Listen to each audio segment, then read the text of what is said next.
I grew up in the 80s and 90s, and I've never been much for video games, but if ever there were a time when a time where I actually owned a gaming console, it would be from the Reagan administration to the Clinton administration. And I can honestly say that in that short time, the number of animated TV shows I enjoyed was fewer than the number of games. I guess I had lower standards for pixelated movement, I don't know, but I like my animation theatrical. It doesn't have to be presented in a theater, but it has to be treated with the respect and hopefully budget of a theatrical piece. And if you can't spend the money, then you bloody well better get creative with what you do with those characters, how they look, and how you move them. It is animation after all. I mean, that's what the art form is, the movement of drawings. I mean, obviously if we're talking about the blending of traditional animation and interactive games, we have to mention Dragon's Lair and Cuphead. But beyond mentioning it here now just for the excuse to show some beautiful hand-drawn animation, what is there to say that hasn't already been said about these two games? I mean, this stuff is great, and they're the exception to the rule. But meanwhile, back in the day when the Thompson family actually owned a console, by demand of myself and my little sister, I only recall liking one video game from one of the few animated TV shows I loved, Beavis and Butthead. If I remember correctly, the version for Sega looked better and the one for Super NES played better, but at that time, I was just so happy to play either because most kids at my school loved crappy cartoons and crappy video games, and Beavis and Butthead was beloved by all, as was this video game, in certain iterations anyway. So, in terms of a social standpoint, it was nice to not hate everything at an age when it's even harder to make friends. The show was so great, though. The animation could be crappy, but it was always interesting, and it's really hard not to laugh out loud at it, even today. And even if those laughs are... Alright, I need to get off the subject of Beavis and Butthead, which I loved almost as much as I loved Ren and Stimpy. In fact, I may have loved it more than Animaniacs. Beavis and Butthead there was a purity to it. Like the Three Stooges, it was entertainment without the filler. I don't know. I better stop talking about Beavis and Butthead, though, otherwise it'll just take over this review. And that would be insane! Insane in the membrane!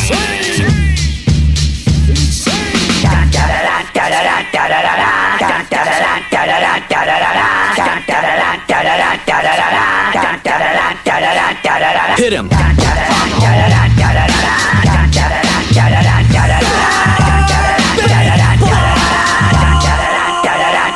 Hit him! I like to burn stuff. Alright, sorry about that, fart knockers. I just felt like indulging. Anyway, let's get to it. Not too long after my family got an NES in 1986, NES, that's Nintendo Entertainment System to the unenlightened rube, I either saved up my allowance for, rented, or borrowed from my friends as many games as I could. And since even as a child I felt that part of the magic of the cartoons was the masterful animation itself, I was always hesitant to play the Looney Tunes games because it felt cheap. And if you look at the list of Looney Tunes games that have come out in the last few decades, you know it was a rocky start. Naturally, the first outing was Bugs Bunny's Crazy Castle, and I don't think I'm making any controversial statements here by saying that it f***ing stinks, not just as a Looney Tunes product, but as a game in general.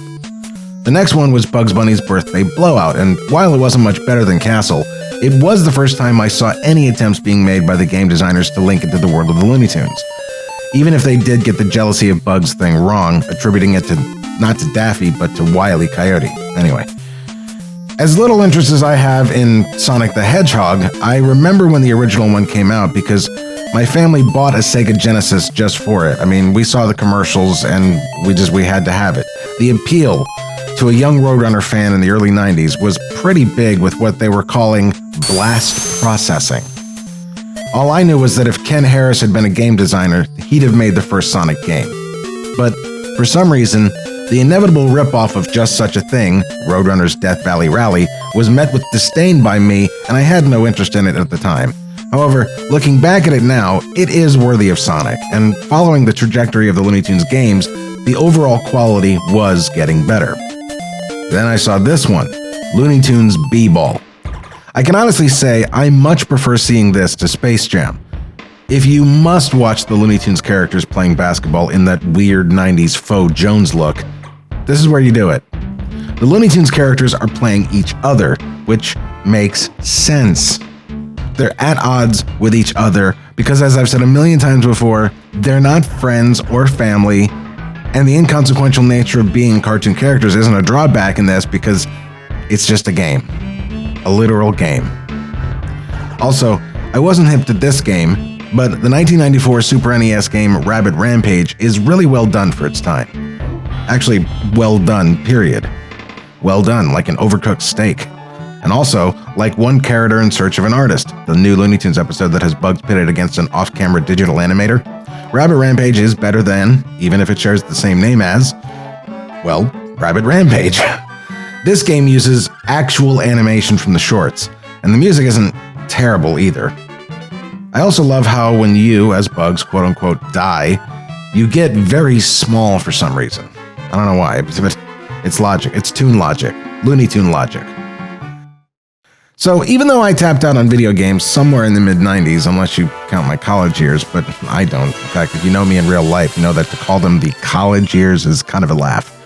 It would appear that even though I wasn't paying attention in all that time, the continued trajectory of the Looney Tunes games got better and better in terms of quality. And now, with this new game, Looney Tunes World of Mayhem, I can honestly say that there has never been a more concerted effort to get the characters right, in look, sound, and personality. In fact, Looney Tunes in general would be better now if all the projects took this level of care to get the characters and everything right. The reason I can honestly say that the effort has never been better than before is because Pez Hofmann, a die-hard Looney Tunes fan who worked on the game, as well as drawing storyboards on Wabbit and new Looney Tunes, he's the man who made Porky fat again, along with Eric Bauza, who is now the official voice of Bugs, Daffy, and Tweety for not only this game, but also the new shorts that are going to be released this year, sat down one Sunday afternoon and told me all about it. What's up, docs and docettes? Trevor Thompson, the self-appointed Looney Tunes critic, here with you. And today we are talking about Looney Tunes World of Mayhem. And a lot of you Looney Tunes fans that are also gamers know all about this. You've been anticipating this thing. And I have some very, very important people here to talk about it with me. You guys all know my David, Pez Hofmann, Director of Communications at Animation Resources, and also a storyboard artist from, is it Wabbit or New Looney Tunes, Pez? I always forget. Both. Both? Okay, so he worked on both of those. And you also worked on the game. What is your official title in the game? I was a creative consultant and an art consultant, as well as character attitudes and personalities, keeping on brand. It's quite a title, man. There's no title. And we're also being joined by the new official voice of Bugs Bunny, Daffy Duck, Tweety Bird. I think you also he also has been doing Marvin Martian for quite some time, and also years. That's about 7 years. Yeah, for about that's lovely. Yes, and he's with us, ladies and gentlemen, the one, the only Eric Bauza. And what's up, Doc? So thank you for. It would be hard for me not to say that after that amazing introduction. Thank you, Trevor. You're very welcome, man. I will be hitting you up to do personalized Bugs Bunny Looney Tunes critic signed offs and things like that. Whatever you say, Doc. But this is the first time. Wait, is Bugs Bunny in the room with you? Bugs is right here. That's right. Eric Bauza forgot to take his pills, and now everyone's here. Well, you know what? Yes. Move over, Rabbit. They don't want to talk to you. They want to talk to me. We're not. Hey, Eric. This is going to go great. This is awesome. What's up? Eric, I feel like that maybe since we're already here, let's talk about how you got involved with the project. Yeah, because this was the first thing you did as Bugs and Daffy, right? I think so. I mean, officially, an actual Looney Tunes project that wasn't a short or a TV show or any kind of any other medium. This was the very first time, aside from Marvin the Martian, that I had voiced Bugs, Daffy, and I mean, I don't know if I voiced Tweety on this. I think Bob voiced Tweety. Did he not? Bob Bergen voices Tweety, I believe, and he does Porky, and he does Sylvester Jr. in this, and there might be a couple others, but you pretty much did just about everybody else, because they were like, you can only have 2 actors, and I was like, well, I know the 2. Yeah. It for me, it really just, it comes from, of course, the 3 of us in general, like why we're here today talking is just our love of these characters, and and even the off years, the years where none of the original creators were involved, like like the 90s, those years that people we like to kind of make fun of, not really make fun of, but kind of like laugh and jest. I still look at those years as the years that kept these characters afloat for me to be a part of the heritage now. You could have a million notes on all of those shorts in the 90s, but the fact for me is that they carried these characters enough for me to still be interested in them as a kid, and now as an adult, like working on the shows. So our love for these characters started long time ago, including the original shorts, of course. But Eric, how old are you? Now we get to work on these characters. How old are you, Eric? I just turned 39 years old. All right, I just turned 40, so we're in the same area. Nice. We're neck and neck. 38. Pez is 38, you're 39, and I'm 40. So we're just like we're like an Easter Island statue of old. Just goes from we're the cell phone reception bars. Yeah, exactly. Yeah. That's the cell phone reception bar is the only bar that I can hit anymore, by the way.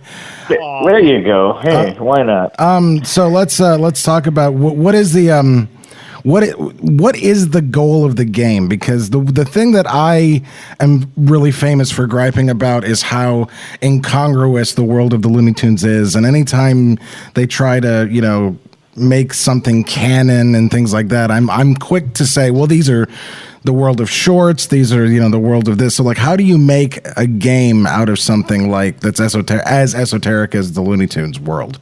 All right, I'll take this.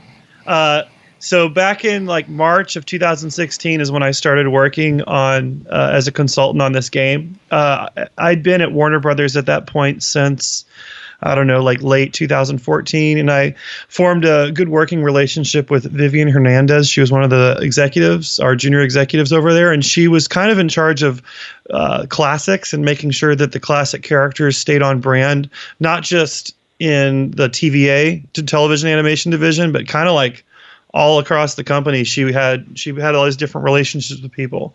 And so she introduced me to the guys at Warner Games, who said that there was this player versus player game in development by this company who had licensed the Looney Tunes characters. The company's name is Scopely Inc.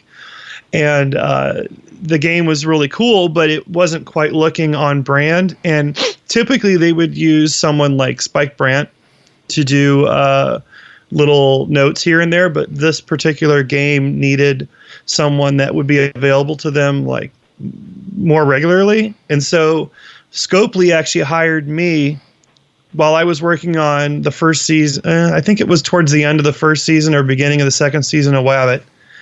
And they hired me to kind of come in and I guess you could say police the characters, just to make sure that like the right model sheets were being used, the right character attitudes were being applied to the certain characters. Because the game animation is done by Aquarius, which is, I forget what country it's in. It's pretty far away. And then there's another company, 5518 Studios Inc., which is headed by the guy who is the art director for the game. So you're the character police, is what you just said? I would say so. The character police. If I were a criminal, do you think I would draw the characters like this? You might, Robert. You might. Say character police. Converting a 2D squash and stretch character into a 3D character for a mobile game was no easy task, and there were many different iterations of the models and the that the characters went through. We're showing some examples here that to get it to have squash and stretch animation on a cell phone, like unbelievable that they were able to develop that technology. They did all kinds of animation tests, as well as just redoing like tiny little details on the model to make sure that the characters, when on the game, they felt like the Looney Tunes stuff. And then the idea of this game was to not attach it to one specific show, but make it the classic brand of Looney Tunes. And so, I love Looney Tunes just as much as you guys do. And so I just always was like, let's go back to the originals, because everybody wants to look at these like 1991 model sheets, which are great. But you got to go further. You got to look at the original cartoons, and that's where the real personality. I gotta disagree with you, because I'm happy that you didn't. Because if it's one thing, Eric's right to a point. We have to like the '90s stuff. But if it's one thing I don't like, I never was comfortable with the '90s designs of the characters, the early '90s designs of the characters. So I'm looking at some of the stuff that you sent, Pez. I'm really glad you guys didn't go, because you sent me the Bugs Bunny and Tweety show intro from the 90s. Yeah, I pulled that because I wanted to show you sort of the example of how we would go about creating character variants. This game is going to have like a bunch of different Bugs Bunnies and a bunch of different Daffy Ducks, and so where do we come up with the different versions? We'll do a Robin Hood Daffy, or we'll do Showbiz Bugs. And so we'd come up with the concept together. The game company might pitch to me a couple different ideas, what they're looking for. And then I would kind of dig through my library of cartoons in my brain, and then look on the internet and look in the archives and find information and send them reference material, so that way they can make the costume in the game look like it appeared in the cartoon, so it kind of fits into your nostalgia. Yeah, he definitely got my good side. So this I want to get into this with Eric, because he can talk in great detail about this Let's stuff. get into it. One of the things that I wanted to make sure was done right with this is I wanted the voice work to sound as close to the original characters as possible, because even in some of the modern shows, the characters like Bugs and Daffy, they've sort of evolved away from the Mel Blanc versions and have kind of turned into like own. Very far away in some cases. And so the first thing I did is I asked Warner Brothers, like, hey, do we have on record the pitching percentages for these characters? Because Tweety, Daffy, Bugs, and Speedy are all pitched, and they have specific ratios. And I should just say real quick for my regular viewers, when I talk about, and I do all those pitch corrections with Daffy and Sylvester talking and stuff, this is how meticulous you guys were, is that you went in and you found out exactly how much certain characters were pitched in the old days. And so Eric goes so far as to actually perform these characters, and he sounds like Mel Blanc doing them unpitched sometimes. Yeah. And then other times... Yeah, that's the tricky thing. Sorry, go ahead. No, it's funny because in some cases, like even when we're recording these, aside from World of Mayhem, which was really like the very first time I got to jump into the deep end of these characters, they're finding now that, like in a case with Bugs, they're not necessarily pitching my voice anymore because I'm kind of already coming close to where he was. And Trevor, I got to credit you. I mean, you found this clip of Mel Blanc on the Jack Benny program, doing that sketch where he's at the psychiatrist's office. Yeah, with Bugs, and he's like. Yeah, and I mean, I wish there were film of that somewhere. I mean, I don't know if you know if that exists or not. No, that was That was from the radio show. That was strictly from the radio show. Yeah, right? Definitely from the radio show. And I will tell you, that's one of my favorite things to listen to on my drive into work for Looney Tunes as reference. My favorite line in that is when he says... That's awesome. My favorite line in that is when he says the thing about... What made you stop being a turkey? Well, it's so close to Thanksgiving, they turned me down for life insurance. Oh. I want a double indemnity. I see. With cranberry sauce. Well, that's the only way to have it.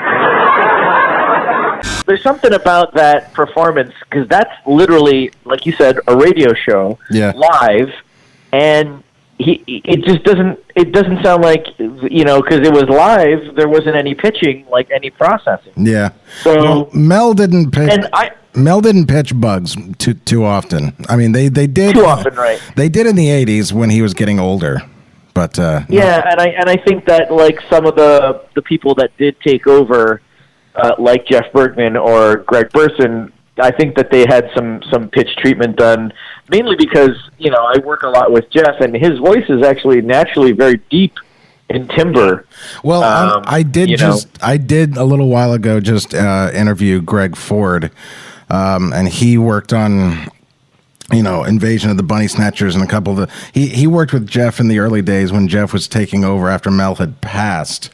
And he said that the sad, the great thing about Jeff is that he could get the timbre of it without needing any pitching with even the characters that didn't, like his Daffy is not pitched at all. He does a pitched Mel Blanc Daffy without being pitched.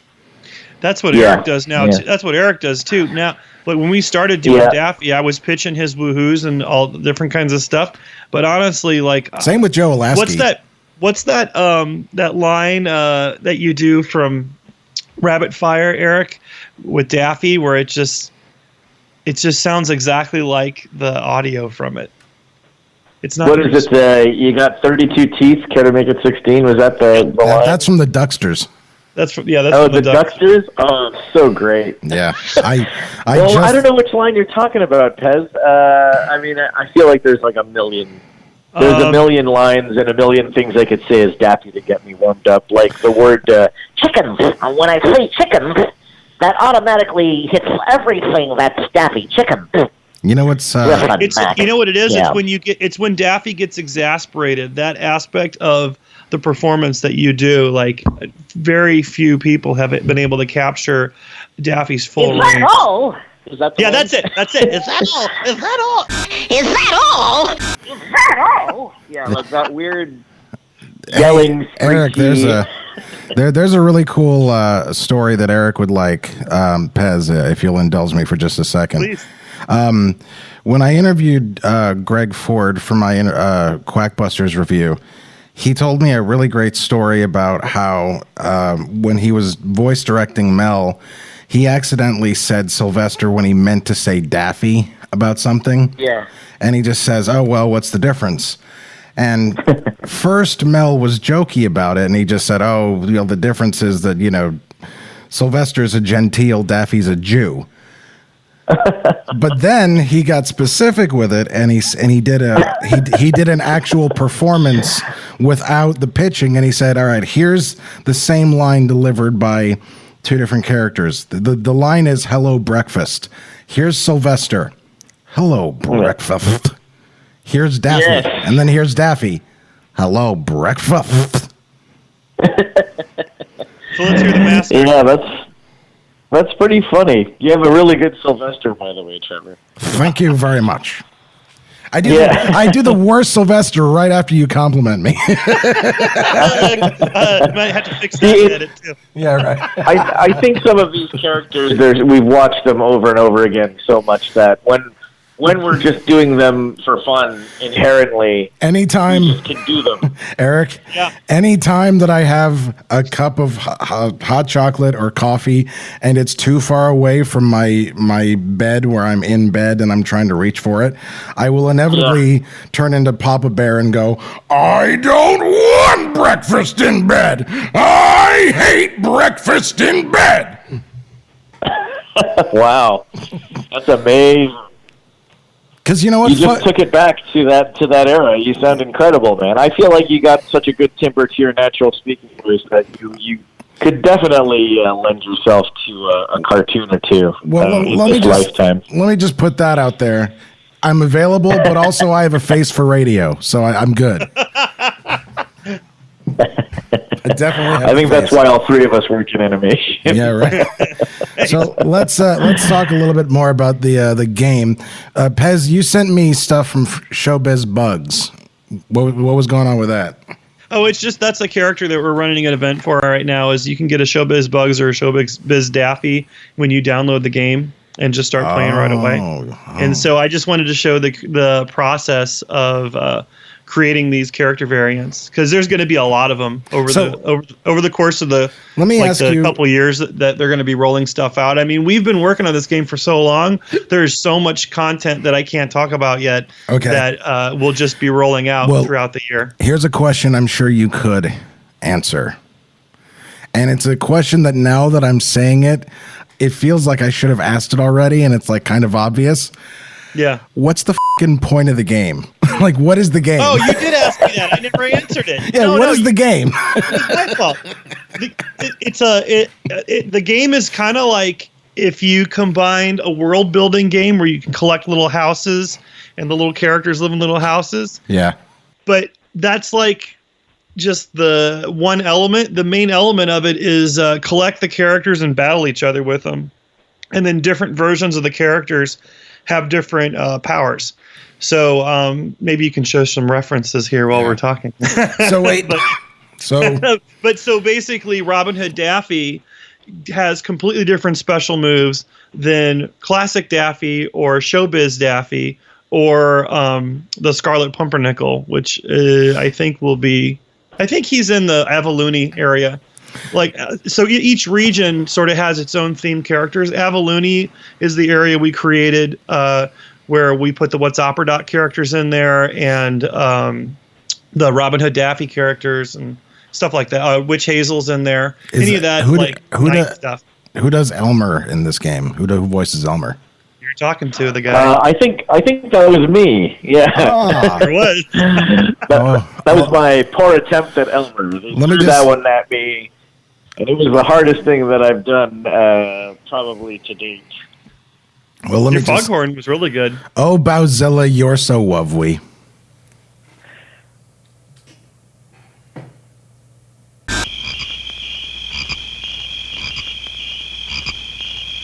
Ingrate. After these messages, we'll be right back.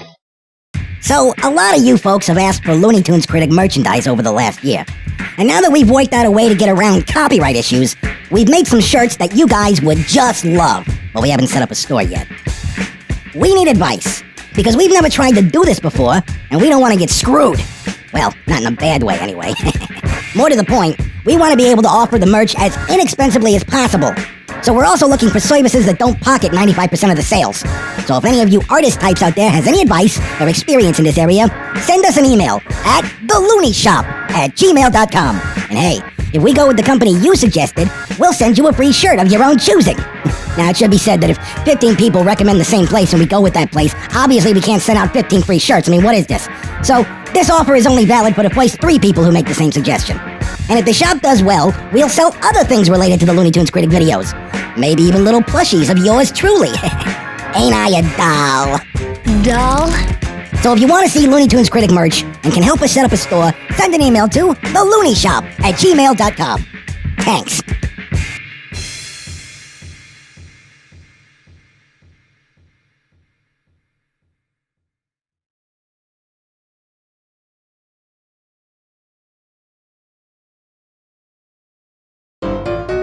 Hey everybody, Trevor here, and I hope you're enjoying this latest Looney Tunes Critic review, but I just wanted to take a second to make you aware of one of my go-tos for research when I'm making these videos, animationresources.org.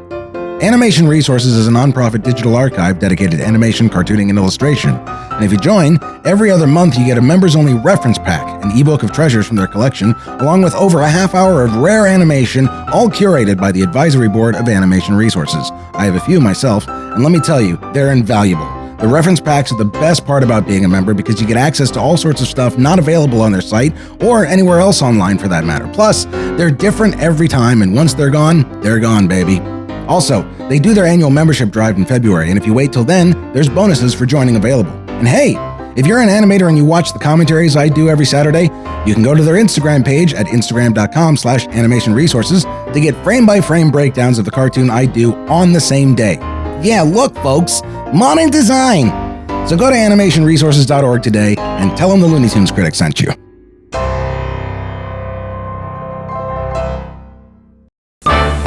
We now return to the Bugs Bunny and Tweety Show.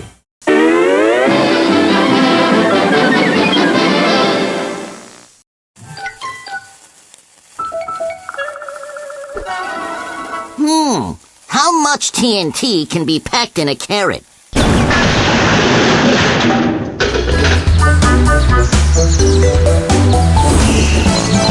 hunting rabbits. Yeah, I mean, Elmer's like, he was another one of those ones that I've never really done outside of, just kind of just having fun with it at home. Do you? And even then, it's like Jeff Bergman did Elmer in Invasion of the Bunny Snatchers and a few other things. Box office. Bunny. Oh yeah. Greg Ford said that the way that he got Elmer, the way that Jeff did it was, Greg had the outtakes to What's Opera Doc. Magic helmet. Mr. Magic Helmet. Yes. What's more? It's a shame. That was going well. And we almost I don't think I'm right yet, and I'm going to kill the rabbit, am I? You're coming just a little late. No, I didn't What's your pitch. catch up? Don't worry about the pitch. Whenever Arthur Q. Bryan was talking to Chuck and Mel in the session, Jeff was able to imitate that first. So he would have. Wow. So he would get Arthur Q. Bryan first before he would get Elmer. Wow, that's amazing. And I mean, like that is an interesting way to crack a code. I call like people like Billy West or Josh Robert Thompson like code crackers because they're the ones that come up with the impression. Yeah. And then other impressionists listen to them and go, Yeah. "Oh, so that's how you do Larry Fine, or that's how you do That's- a Morgan Freeman or a Jeff Bridges." That's my Orson Welles. It's, I do an Orson Welles, but it's really the way I started was I figured out how Mo does his, and then I started listening to Orson. Yeah, Maurice LaMarche, that's another code cracker. These are guys that are notorious for bringing to the surface an impression that otherwise you wouldn't even think like could be imitated. And these guys come up with, the way to find it. And, it's funny, Jeff Bergman, I swear to God, I still think that he's like the number one successor to Mel Blanc because, I mean, he's been able to tackle all of, not just like the main ones, but like almost every single one of them, including Elmer, which wasn't a Mel Blanc voice. Like, I mean, in his prime, like exactly like right out the gate, I mean, he was doing, George Jetson and Mr. Spacely. Yeah. Again, his range is insane, and Did you ever work with aside Joe? from the game? Did you ever work Sorry, with go Joe? ahead. Did you ever work with Joe Alasky?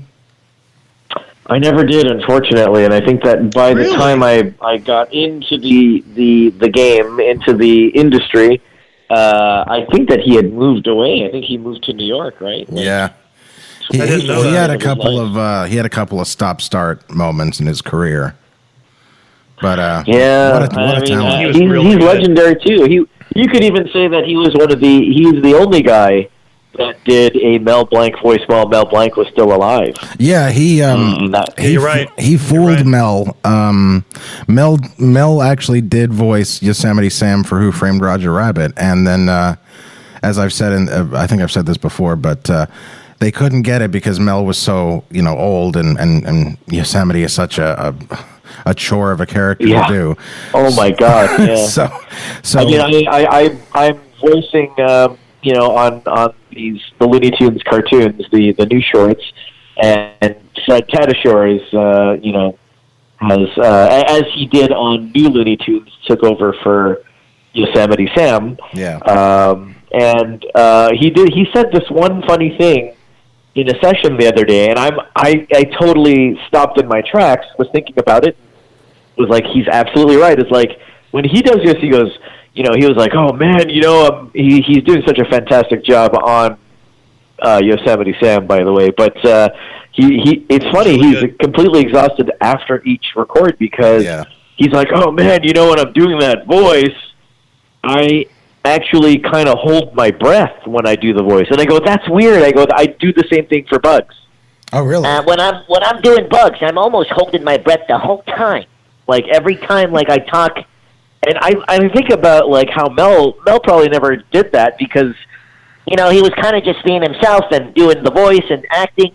But as an impersonator, you kind of have to do these weird things physically that you may not even think that you're doing at the time. But when Fred said, I hold my breath, when I do Yosemite Sam, I guess, when you think about it, you almost have to kind of hold your breath. You're almost struggling to push that voice out of your body.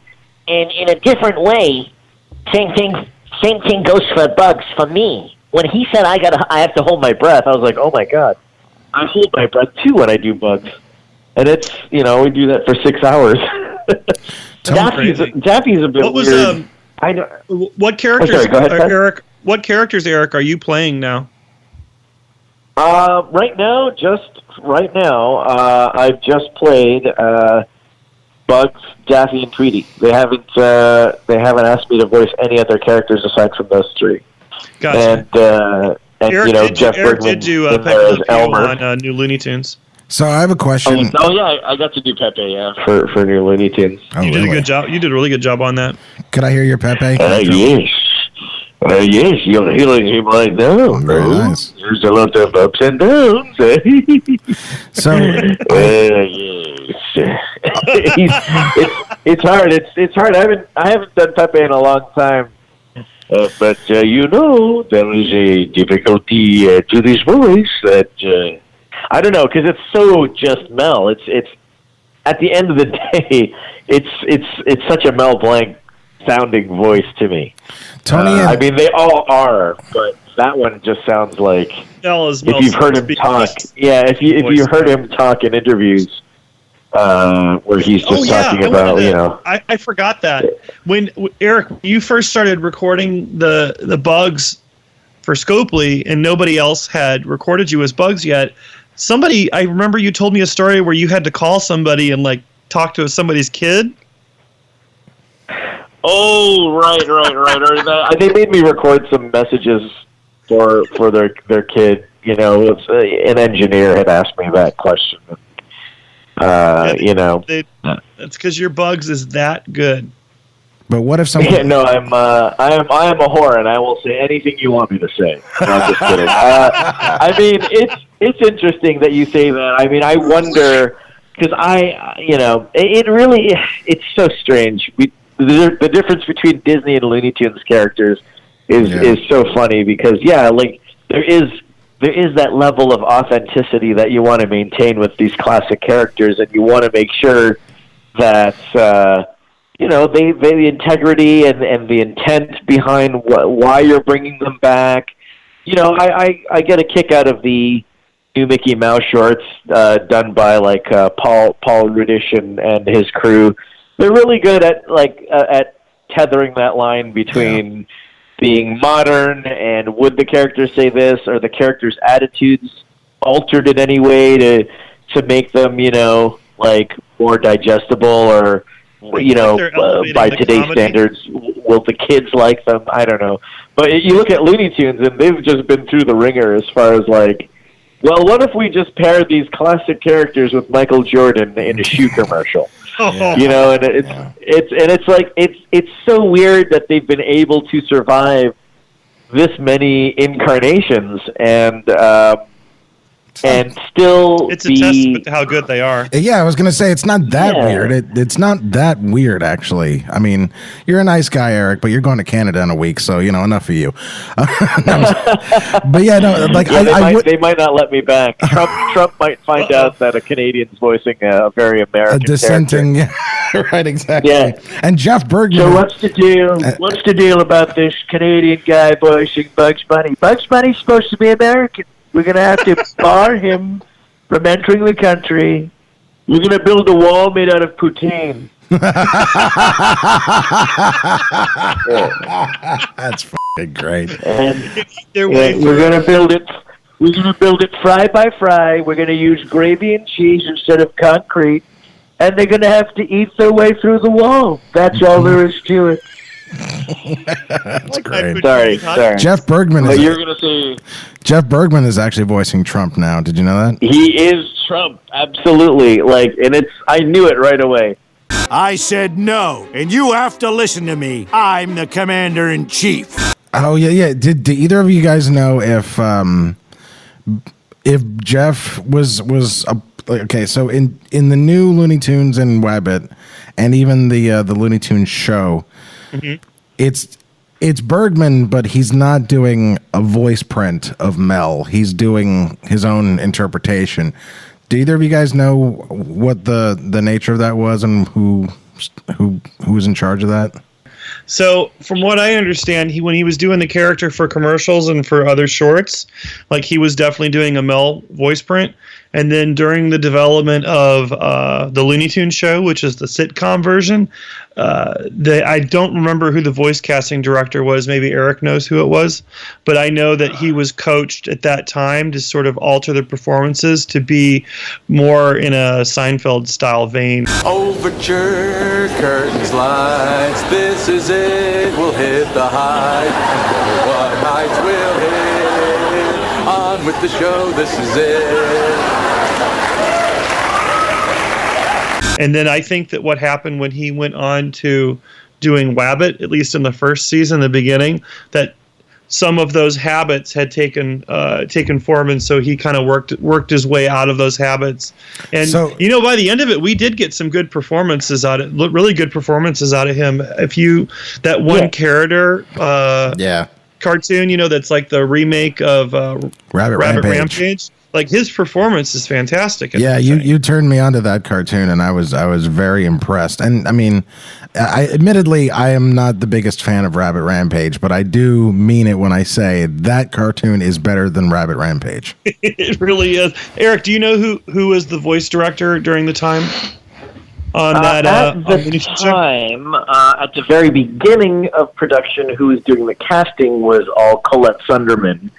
And then she was, the weird habit in Hollywood is that, they have a voice director at the beginning, and then something happens where either the writer or the showrunner kind of, sometimes it works, sometimes it doesn't. They take over, and because they're so heavily immersed in the script, rather than playing the telephone game, they will often get rid of the middleman, like the voice director, and just go full throttle with just directing the sessions themselves. And, because they have such a specific timing in their head about, the way the character should be played, the way the line should be performed. That way, no jokes are killed, I guess, in the directing process. I don't know. Honestly, I was literally, any other version of Looney Tunes. Sorry, almost more than any other version of Looney Tunes. I would say that the Looney Tunes show was not artist driven; it was more script driven than almost any other version. Well, it kind of had to be though, because it was supposed to be a sitcom. It kind of had to be. I remember hearing that as far back as 2010. I hadn't even been in LA 5 minutes, and already I remember hearing people complain about that. Oh, they're hiring a bunch of sitcom writers. Well, what is it? Well, it's Looney Tunes. It's a Looney Tunes sitcom. Oh, well, those bastards. Why would they? Of course, they're hiring sitcom writers. It can't be all. It can't be all Bob Clampett, John Kay, you sons of bitches. Sometimes. But see, okay, wait, but Trevor, this is where I think Eric and I were a little perturbed by that. At least I was.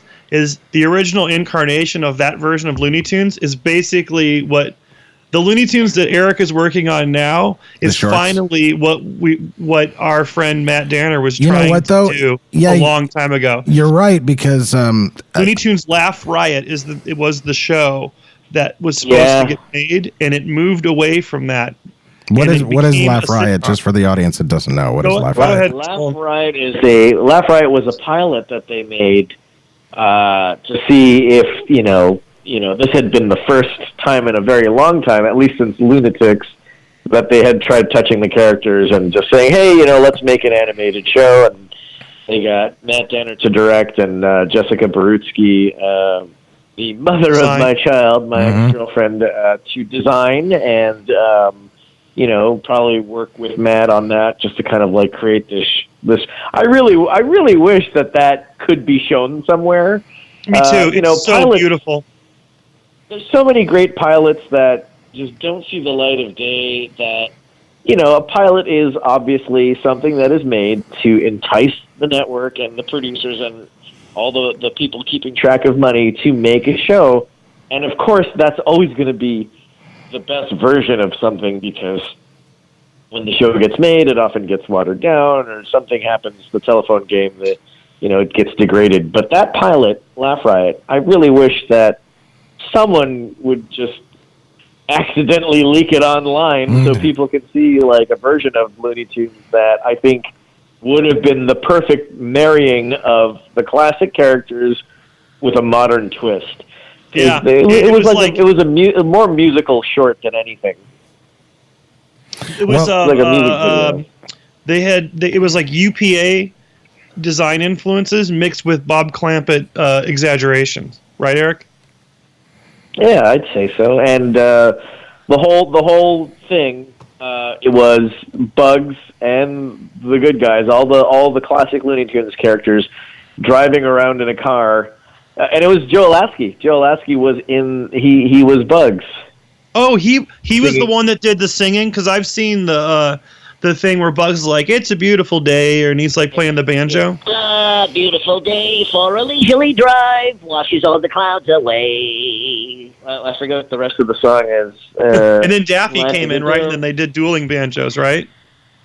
Well, it was all the good guys in a car driving on a sunny day, and then Elmer and all the bad guys that have ever crossed Bugs' path trying to attack him. And of course, you can't do guns anymore, so instead of bullets, it was paintball splatters. And it was a very cool. I thought it was really cute, and I thought any fan of cartoons would have appreciated that, and I really wish. We're talking about it in great depth now. I wonder if anyone listening is going to chime up about it, and maybe someone at Warner's. I feel like.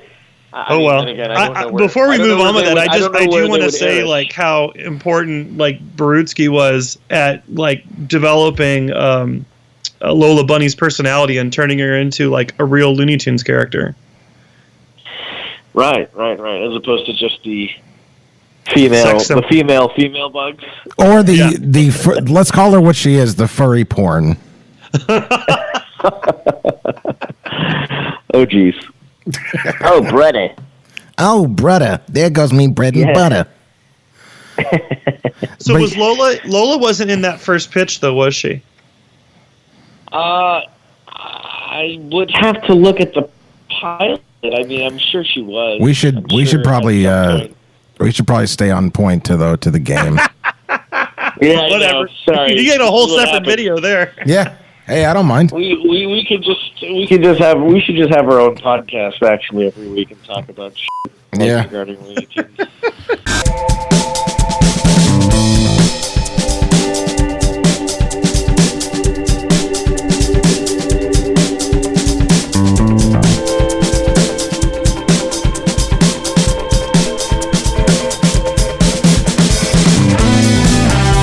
There was a storyboard that was done. Sort of more like an advertising storyboard that was done to create the intro for the game, like when you first install it, and like they decided they wanted to kind of duplicate parts of Rabbit Fire, because I had kind of course this means war. Encouraged them to turn their forest region into like a direct color sampling of Rabbit Fire, the classic was that 52, 53 cartoon or something. And so the first region you're introduced to in the game is based on Rabbit Fire, and there's like a little animated intro where Marvin is collecting the pieces that make up the characters, and Bugs Bunny comes in and he encounters them and he breaks the machine and it sprays pieces everywhere. And so that was initially storyboarded by an artist, probably at Scopely or Aquarius, one of the two companies that does the artwork. And then I went through and I actually did like storyboarding treatment where I kind of animated out some of the character work, and so it was by doing it the old-fashioned way. Sometimes. Who did the maquette of Bugs that you sent me? I forget that guy's name. If you talk about something else, I'll look it up. All right. So, well, I mean, this is the maquette that now just exists at Scoplay. Would you say? Like they own it now? No. The picture. Okay, so let's do this real quick. So they had some model of Bugs Bunny that kind of looked like a pretty decent CGI model of Bugs, but it was lacking some of the personality. But the animation they were getting out of it was really good. But I was like, hey, if we make this model better, then the animation's going to look even better because you've got great animators working on it. So I did a bunch of notes and went into great detail about how the cheeks are constructed, the eye ridges and stuff. And I used Mike Fontanelli's version of Bugs Bunny that he created for the consumer products stuff that he did in like 2003 or 2002 when Looney Tunes Back in Action came out, because that artwork that he created is so darn good, and it's hardly ever used. We always use still the Mike's such a master. 1990, 91 stuff. Mike is such a master at aping styles. Didn't you work with? You didn't get to work with Mike on Ren and Stimpy, did you, Eric? Fontanelli? Yeah. He actually would come in every now and then. Actually, he's right here. Hold on, Mike. Hey, how's it going, guys? It's me, Mike Fontanelli. That actually does sound like him. You guys want to know something about cartoons? I'll let you know. Yeah, I love Mike. Yeah. Bugs Pussy, as we like to call him at Spumco. That was my favorite character that he played at Weekend Pussy Hunt. But yeah, Mike Fontanelli, I swear to God, one of the most talented draftsmen I've ever met in my whole life. I don't think that he worked on Adult Party Cartoon. He worked on Ripping Friends, though. That's right. And those Yogi shorts. And he wasn't working in-house, but this guy would come in with a New York Mets baseball cap every now and then, and would drop off like a folder of the most amazing drawings I'd ever seen, and I was the one that had to scan all of these drawings in and assemble model sheets. In fact, I still have a number of those PSD files, like Photoshop documents, in my possession, all the original model sheets from Ripping Friends, because some of these drawings, I swear to God, Mike Fontanelli would come in and just, I was like, man, why do I even think that I can draw? I should just retire now, because this guy... Yeah, I took amazing stuff. Just amazing, solid stuff. I took a couple of drawing lessons from Jim Smith, and I remember the whole time just watching him. Like, he would take a drawing that I was working on, and he would make a few improvements with just a few swishes of a pen stroke, and I'd be like, what am I even fucking doing here? Like, I'm never gonna, in a million years, I'm never gonna be able to do what you do. What you gotta do here is put the drawing right here. Oh, I actually, Jim Smith. That's just. I actually tricked. I don't know if it was John. I think it was Vincent. I tricked Vincent on the phone one time, and I said that I had Jim. I was over at Jim's house, and I really just talked to him as Jim. Look for that one ray of hope come a shining down from above.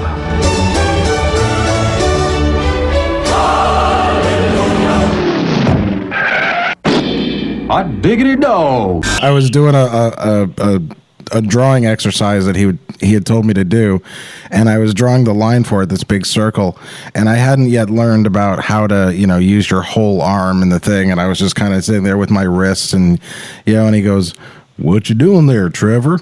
And I go, I'm drawing a line. He goes, "Well, that ain't no goddamn line. Looks to me like you're just inching along. We ought to call you Trevor the Inchworm." Oh my God, that is the funniest thing. See, these are things that I swear, like, you have to experience. Like, you can't just you can't, like, that is definitely something that he would have said for sure. Yep. And having spent the days and years working with him. I mean, I don't doubt that he would say something so funny like that. Yeah. He always had good little Texas sayings like that. Hey, by the way, I found the name of the guy who sculpted the Looney Tunes maquettes in the the Looney Tunes Back in Action designs. It's Arshank Nazarian. Arshank Nazarian. And I actually talked to him on the phone at one point. This is really funny. When I was at Warner Brothers, I was like, hey, I know these maquettes exist. I've seen pictures of them.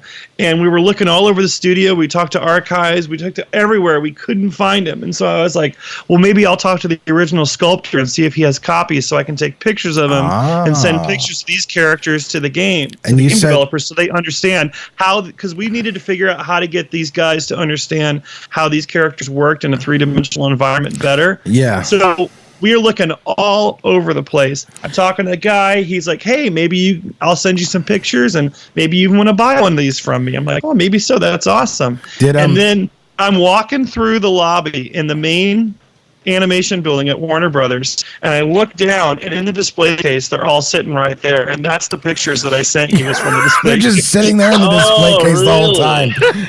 And nobody knew. Nobody in the entire animation department knew where those things were. That's and then typical. someone's like, they're in the display case. Oh, my God. Yeah, I have a question. they're on sale on eBay somewhere.